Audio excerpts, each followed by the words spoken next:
या पुढच्या बातमीकडे. सिंचन घोटाळ्याप्रकरणी सरकारला निष्पक्ष चौकशी नकोय असा आरोप विधान परिषदेचे विरोधी पक्षनेते विनोद तावडे यांनी केलाय. चितळे समितीला सिंचन घोटाळ्याबाबत काही पुरावे देण्याची विनंती केली, मात्र याबाबत महामंडळाच्या कार्यकारी संचालकांकडून माहिती घेतली जाते. त्यामुळे आपल्या माहितीचा स्वीकार करता येणार नाही असं चितळे समितीनं आपल्याला कळवल्याचं तावडेंनी म्हटलंय. दरम्यान तावडेंचा हा आरोप नवाब मलिक यांनी फेटाळून लावलाय. चितळे समितीला जी माहिती पाठवली आहे त्याचं मला अद्याप उत्तर नाही आणि या प्रकारची माहिती चितळे समितीने घेतली पाहिजे याबाबतचे निर्देश सरकारने दिलेत का नाहीत हे अजून माहीत नाही.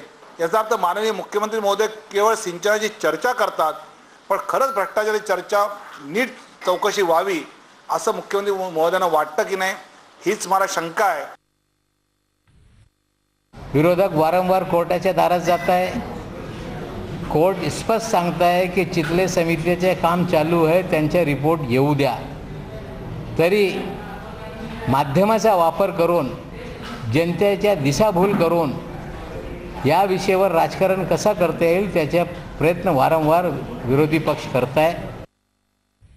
यानंतर वेळ झाली की छोट्याशा ब्रेकची. मात्र कुठेही जाऊ नका, पाहत राहा झी 24 तास. आपण पाहताय आपली मुंबई.